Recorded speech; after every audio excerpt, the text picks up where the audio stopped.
신약에는 예수님께서 베푸신 이적의 역사가 많이 기록되어 있어요. 그 가운데 오늘 본문이 하나예요. 기적 가운데 정말 큰 기적이죠.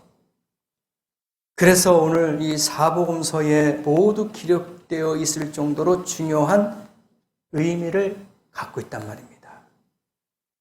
그래서 오늘 어떻게 하면 오병이의 기적을 일으킬 수 있는가 보다는 어떤 상황에서 이런 기사가 진행되었는가에 초점을 두고 말씀을 전하고자 하는 겁니다.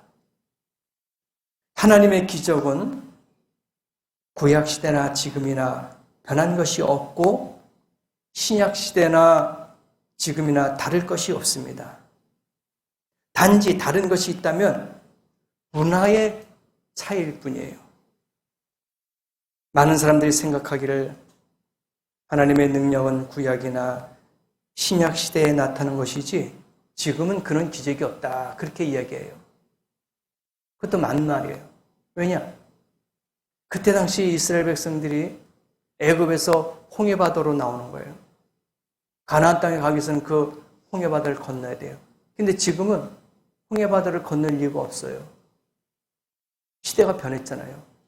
지금은 배도 있고 지금은 식민지 생활 또 포로 생활이 끝났잖아요. 그런 기적이 다시 나타날 이유가 없잖아요. 이와 같이 시대가 변했어요. 환경이 변했습니다. 그러나 하나님의 기적과 이적은 그때나 지금이나 동일한 줄 믿습니다. 똑같은 거예요. 환경만 바뀌었지. 이적과 기적이 하는 그러한 것들만 바뀌었지 똑같이 그때나 지금이나 역사는 나타난다. 그렇게 볼 수가 있습니다. 죄로 말미암아 하나님 앞에 나갈 수조차 없었던 내가 주님을 믿고 메시아로 구세주로 고백한다는 것이 기적이 아닐 수 없습니다. 이것 또한 기적이에요. 성도라면 기도의 제목을 몇 가지 이상씩 모두 가지고 있을 겁니다. 가정의 문제, 직장의 문제, 사업의 문제, 물질의 문제, 이 모든 문제의 기도 제목들을 우리가 다 갖고 살아간단 말입니다. 그런데 우리는 이런 하나님의 역사를 믿음으로 인내할 줄도 알아야 된다. 그렇게 볼 수 있어요. 너무 성급해서 하나님 왜 응답하지 않습니까? 지금 바로 기도하자마자 끝나고 나서 응답되기를 바라는 사람들이 있어요. 너무 급한 거예요. 그러나 우리가 두 가지 사실만 알고 있으면 우리가 이해할 수가 있는 거예요. 하나는 나의 기도를 반드시 응답해 주신다는 것. 때로는 응답하지 않는 것도 하나님께서 원하시는 것일 수도 있다 이거예요. 그러나 반드시 기도는 이루어진다. 또 한 가지는 응답이 늦어질 수 있지만은 그것 또한 나를 위한 섭리가 있다. 그렇게 보는 거예요. 그러니까 하나님의 때가 있다 이거예요. 나에 대한 섭리의 기회가 있는 거예요. 아무 때나 응답되겠습니까? 다 기회가 있어요. 때가 있으며 하나님의 방법이 있단 말입니다. 여객선이 부두에 도착했어요. 손님들이 내리고 있습니다. 근데 한 여성이 그만 건너오다가 물에 빠졌어요. 막 허우적댑니다. 사람들이 들어갈 엄두를 못 내요. 바다니까. 그래 막 사람들이 막 난리가 났어요. 발망 둥둥 굴고 있어요. 빨리 구해야 되는데 거기에 선원들도 보고만 있는 거예요.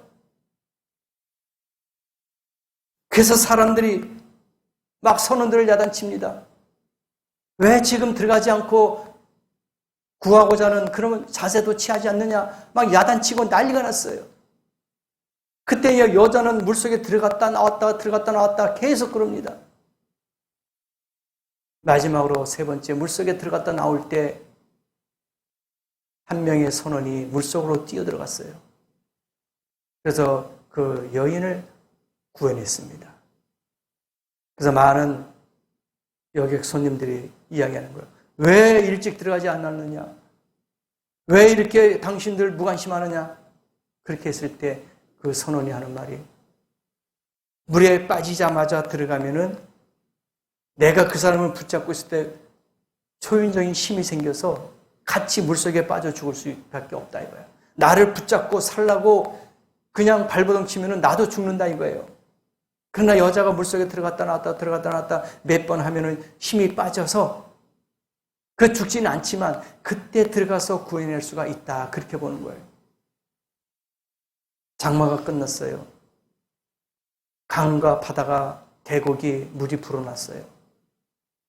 며칠 전에도 강원도에서 소방관이 어린 두 남학생을 구한 걸 우리가 보지 않았습니까? 둘이서 놀고 있는데 비번이가 그때도 지나가다가 조금 이상의 느낌이, 그래서 가다가 다시 돌아왔대요. 이거 직업의식이겠죠. 소방관이니까. 근데 꼬마 두 애들이 거기서 허우적대고 있는 거예요. 살려달라고 소리칩니다.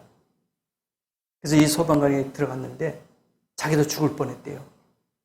그 한 학생이 자기 머리를 잡고 누르는 바람에 자기도 힘들었다는 거예요. 예, 바로 그거예요. 기회가 있어요. 때가 있습니다.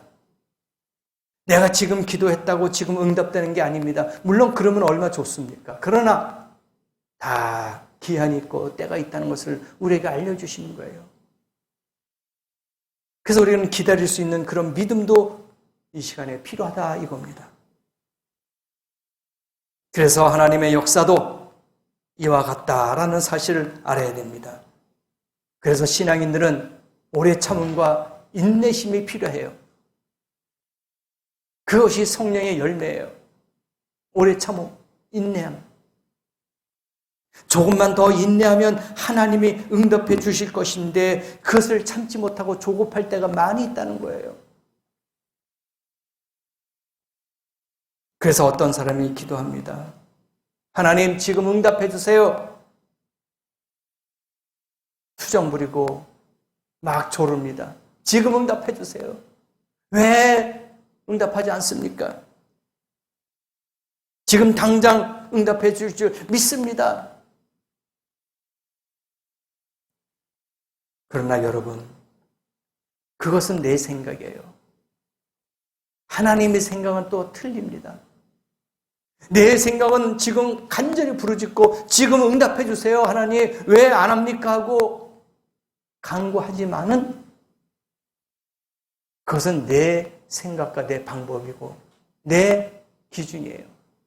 하나님의 방법과 하나님의 뜻은 틀리다는 얘기예요.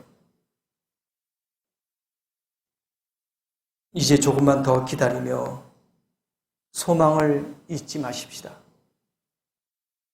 분명히 응답하십니다. 어느 순간에 하나님의 응답의 역사가 나타나요. 오늘도 이 본문 말씀 보세요. 아니, 장정만, 남자만 5,000명이니까 여성과 아이들만 같이 합치면 아마 10,000명 이상은 됐을 거예요. 그런데 그 10,000명을 음식으로 친다면 어마어마한 겁니다. 근데 가지고 있는 게 뭐예요? 물고기 2마리, 보리떡 5개. 그거 뭐 어린아이가 도시락 싸갖고 와서 한번 먹는 거 한 끼밖에 안 되는 거예요. 근데 지금 5,000명 이상, 10,000명 그 이상도 될 수 있지만은 그걸 어떻게 감당할 수 있겠어요? 힘듭니다. 이러한 어려움과 고통이 올 줄 몰랐어요. 그런데 어느 순간인가 하나님의 응답의 역사가 나타납니다. 엄청난 기적이 나타나요. 그러면 하나님의 기적이 어떤 상황에서 일어났는지 한번 우리가 이 시간에 살펴보십시다. 첫 번째, 오병이의 기적이 어느 때 일어났습니까? 바로 해가 저물 때. 35절에 나오죠. 때가 저물어 가매 제자들이 예수께 나와 여쭈오되 이야기합니다. 선생이요, 지금 날이 저물어 가고 있어요. 해가 지고 있습니다. 지금 먹을 거 사러 가도 지금 가게들이 다 문을 닫았을 겁니다. 지금 해가 더 이제 저물어 갔어요. 어떡합니까? 그런데 해가 저물어 갔을 때의 기적과 이적이 나타났어요. 해가 저물어 간다는 건 뭘까요? 이제 하루 일을 접어들고 쉬는 시간이에요. 육신을 안식할 수 있는 그런 시간이란 말입니다. 오전 내내 하루 종일 일하다가 이제는 해가 지고 밤이 되면은 육신도 쉬어야 돼요. 피곤하니까. 안식을 취하는 그런 때가 됐어요. 그런데 저물 때에 기적이 일어났습니다. 여러분, 해가 지면은 금방 어두워지지 않습니까? 특히 겨울 같은 데 보세요. 해가 딱 지면은 바로 어두워져요. 컴컴합니다. 그래서 이 무렵에 기적이 일어났어요. 여기서 저문 때라고 하는 것은 뭡니까? 사람이 일할 수 없는 때를 말하고 있는 거예요. 시기적으로. 이제 일손을 놨어요. 쉬는 시간이에요. 일할 수 없는 시간입니다. 다시 말하면 우리의 인생의 모든 걸 포기하는 시간, 내려놓는 시간, 인생의 어두운 시간이 됐단 말이에요. 포기해야 될 시간. 그런데 그때 어떻게 기적이 일어났어요. 누가복음 18장 27절에 보니까 무릇 사람의 할 수 없는 것을 하나님은 하실 수 있느니라 그렇게 나와 있어요. 사람이 할 수 없는 게 얼마나 많이 있습니까? 사람이 감당할 수 있는 거 얼마나 많이 있어요. 그런데 하나님은 하실 수 있다 그렇게 나와 있잖아요. 그래서 이런 하나님을 믿는다면은 해가 저물 때든지 해가 떠올 때든지 기적이 나타날 줄 믿습니다. 사람이 다 포기하고 안 된다 하고 절망하고 낙심하고 있을 때에 그때 기적이 나타난다 이거예요. 감옥에 갇혀 있을 때 바울과 실라를 보세요. 감옥은 밝은 곳이 아니에요. 지하 감옥 캄캄한 곳입니다. 그럴 때에 기적과 이적이 나타나지 않았습니까? 옥문이 열리고 발에 있는 착고가 풀리고. 우리의 인생이 지금 어둡습니까? 지금 암흑의 시대를 걸어가고 있어요. 모든 걸 다 포기하고 있는 그런 신앙의 마음에 있습니까? 이럴 때 기적이 나타날 거예요. 포기하고 좌절하고 낙심하고 어둠이 깃든 우리의 인생에 오늘 이 아침에 하나님의 기적이 여러분에게 나타날 줄 믿습니다. 그때 하나님이 일하시는 거예요. 두 번째, 오병이의 기적은 어느 장소에서 나타났는가? 보세요. 어디에서 나타났습니까? 그것은 35절에 36절에 계속 나오죠. 이곳은 어디예요? 빈들이요. 때도 저물어 가니 35절에 나왔어요. 빈들이라 그랬어요. 빈들은 뭐가 있습니까? 풀밖에 없어요. 거기에 어떤 시설과 거기에 어떤 이용할 수 있는 것들이 아무것도 없어요. 빈들이야 그냥 말 그대로 그냥 흙과 풀이 있는 그러한 빈들이란 말입니다. 아무것도 없어요. 그것에 지금 모여 있는 겁니다. 주님의 역사가 일어났던 장소는 빈들이에요. 엄청난 사건 아닙니까? 빈들이라는 것은 뭡니까? 먹을 것도 없는 것이고 쉬어갈 것도 없는 것이고 돈을 주고 필요한 것을 구할 만한 인가도 없는 것이 바로 빈들 아닙니까? 아무것도 없어요. 거기서 음식을 섭취할 수 있는, 구할 수 있는 것도 아니고 거기서 쉴 수 있는 어떠한 시설과 어떠한 장막도 없는 거예요. 아무것도 없는 거예요. 그래서 찬송에도 그렇게 나오지 않습니까? 빈들의 마른 풀같이. 예, 빈들은 마른 풀이에요, 그냥. 아무것도 없어요. 시들은 나의 인생. 찬송 가사에도 그렇게 나오잖아요. 근데 지금 이게 5천 명 이상, 수천 명, 수만 명이 지금 모여있을 이 장소에 빈들에 먹을 것이 없고 해가 지고 있으니 얼마나 배가 고파요. 지금 내 심정이 빈들과 같이, 마른 풀과 같이 삭막하고 메말라 있는 그런 심령입니까? 아무것도 없어요. 돈도 떨어지고 물질 없어요. 양식도 떨어졌습니다. 내 인생에 붙잡을 만한, 기대할 만한 아무것도 없어요, 지금. 말 그대로 메마른 빈들입니다. 그런 인생, 하나님이 오늘 이 시간에 기적과 이적을 베풀어 주실 줄 믿습니다.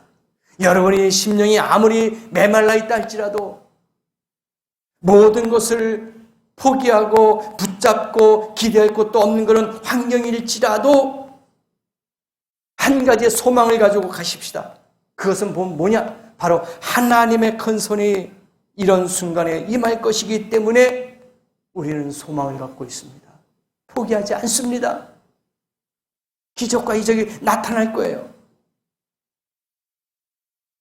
지금 나의 위치가 빈들 아니라 절벽에 있을지라도 말씀 한마디로 만물을 지으시고 사람을 죽이기도 하시고 살리기도 하시고 부하게도 하시고 가난하게도 하시는 주님의 그 손을 의지하면은 오병이의 역사가 오늘도 나타날 줄 믿습니다. 마지막 세 번째 말씀드립니다. 오병이의 기적은 심히 약한 상태에서 일어났어요. 아주 부족한 상태란 말이죠. 군중들은 예수님을 따라 다니느라 어떻게 됐어요? 끼니를 잃어버렸어요. 36절 보세요. 무리를 보내어 두루 촌과 마을로 가서 무엇을 사먹게 하옵소서. 그러니까 예수님의 그 말씀을 듣기 위해서 많은 군중들이 따라다녔는데 얼마나 배가 고팠겠어요. 다들 지쳤어요. 근데 먹을 것을 사 먹어야 되는데 생각해 보세요. 가서 사 먹어도 음식이 있다 해도 5천 명, 10,000명의 음식이 있는 가게가 지금 있겠냐 이거예요. 메말라 있는 그 빈들에서 어떤 양식을 구할 수가 있겠어요? 마을로 내려간들 그 많은 사람들이 음식을 먹을 수가 있겠냐 이거예요. 50명, 100명, 200명, 300명 앉아서 먹을 수 있는 그런 식당이 있겠냐 이겁니다. 근데 여기는 지금 젊은 사람만, 남자만 5,000명이래요. 공장에서 지금 트럭으로 갖다 음식을 대도 5,000명을 못 먹여요. 근데 이게 심각한 문제 아닙니까? 정신적으로나 육체적으로나 심히 쇠약하여 구원의 여명이 전혀 없을지라도 하나님의 역사는 인간의 한계를 넘는 사실을 기억해야 될 줄 믿습니다. 어떤 젊은이가 벤치에 앉아서, 공원 벤치에 앉아서 이스라엘 백성이 애굽을 탈출해서 홍해 바다를 건너는 그런 내용을 읽고 있었어요. 그러면서 이 청년이 할렐루야, 아멘 하고 막 소리를 지르는 거예요. 큰 기적을 베푸셨다. 놀라운 기적이다. 하나님의 위대하심을 우리는 알겠다 하고 이 청년이 막 할렐루야 아멘 하고 막 그 감사와 찬양과 흥분을 감추지 못하고 있어요. 그때 어떤 유명한 신신학자가 지나가다가 이 소리에 그만 걸음을 멈췄어요. 그러면서 이야기합니다. 아니 청년 왜 이렇게 기뻐하면서 소리를 지르는가 물어봤어요. 그랬더니 젊은이가 이야기하길 이 말씀을 한번 보세요. 하나님께서 홍해를 가르시고 이스라엘 백성을 구원하신 대목을 읽고서 감동이 되어서 할렐루야 아멘 이렇게 외치게 됐습니다. 그러니까 이 신신학자가 조롱하는 거예요. 아이 그럴 리가 있어요. 바다가 어떻게 갈라집니까? 그 바다는 몇 센치밖에 안 되는 바다였고 그거 뻘이었어요. 그러니까 거기 지나가서 산 거지. 세상에 바다가 갈라져가지고 거기에 지나가서 살았다는 게 말이 됩니까? 하면서 조롱하는 식으로 지나갔어요. 근데 또 이 청년이 할렐루야 아멘 하면서 막 소리치면서 또 감동을 받았어. 그러니까 이 신신학자가 지나가다가 다시 돌아왔어. 그 청년한테 또 아니 왜 또 왜 이렇게 흥분하고 감동받는 일이 뭐 있습니까? 그 청년이 뭘 하는지 아세요?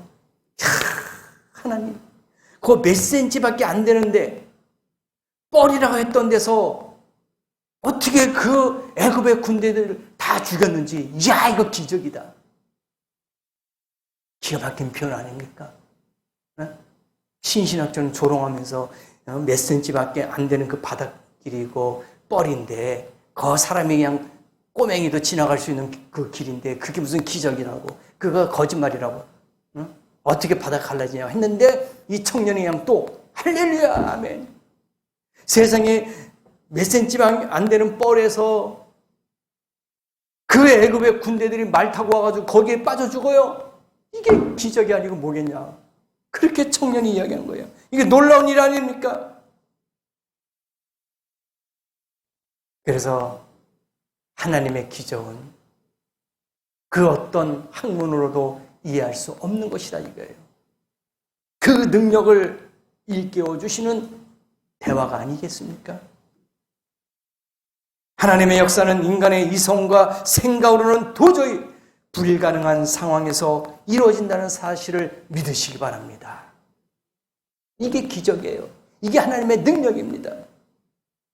나의 인생이 들녘이나 빈들에 놓여 있을지라도 하나님의 응답은 이루어질 것이고 굶주려 허기진 상태에 있을지라도 그 속에서 하나님의 역사가 반드시 성취될 수 있는 줄 믿습니다. 이게 기적이에요. 다만 물에 빠진 여인을 선원들이 기다려 나중에 들어가서 구해낸 듯이 우리의 기도가 잠시 지연될지라도 응답이 늦어질지라도 언젠가는 하나님이 응답해 주실 줄 믿습니다.